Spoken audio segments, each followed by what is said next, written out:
let's keep going. So we'll move on to action item number 2, which is optimize the meta titles of your web page. I Sounds guess like this jargon. is one of those Yeah. technical ones that No has easy to way stay to say technical. that. But yeah.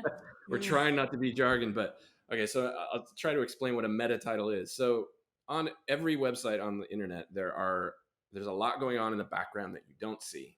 So there's code and all that stuff. So a meta title is the easiest way to describe it is it's the blue bit that you see in the Google search returns. When you search for something and you see a list of websites that show up in the return, there's the blue bit and then the little description underneath it. The title is the blue bit.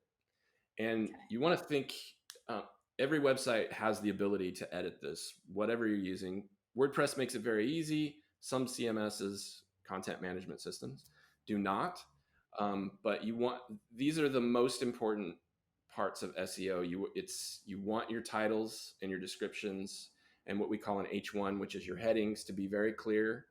You want them to have the keywords that you want people to be using to find you. You want them in there. It's basically an advertisement. You think of it as, you look at the ads that are up above and they're trying to entice you. This is what you're using your title and meta description are basically your free ads. So you want to write something that's keyword rich, that draws people's attention, that's relevant, so Google will list it there, and then will draw people into your website. And there is a character length. There's a character length limit for the title as well. It's actually a pixel size.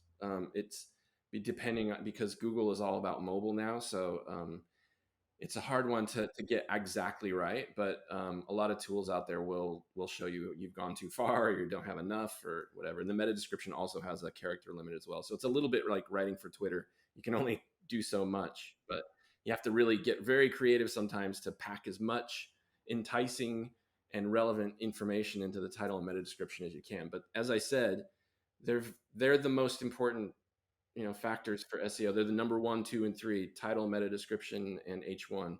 Although many SEOs will tell you that meta descriptions don't matter as much as they used to. Might be true, but there's still, you want people to click on your ad, and the meta description is the copy that you use to entice them with what you're offering.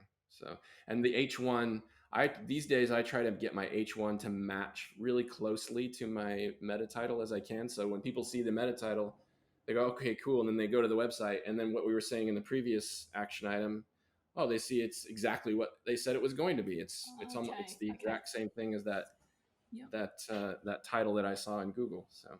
No, that makes sense. I think you've done pretty well to take something that's fairly technical and explain it. I'm sure. I think, James, I'm sure you're going to have another good analogy for those of us that need analogies. Well, if you go into a bookshop, all you can see generally is the spine of the book. Like, they're all lined up, and you're going to choose whether to look at that book or not based on what's on the spine. And you can only fit a few words there, and it's pretty much how Google works.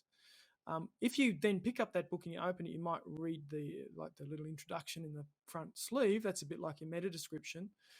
But you really don't have a lot of words or a lot of time to convince people to come to your website. And so the meta title and the meta description are the two things that people use. It's also the thing that Google uses to decide where to put you based on the keywords there. So I think that's a brilliant analogy. I don't think I've ever heard anybody explain it. Meta titles and H1s and keywords like that. Okay. And whoever's listening to this, that is gold. You need to save this part of the podcast specifically, because that is brilliant.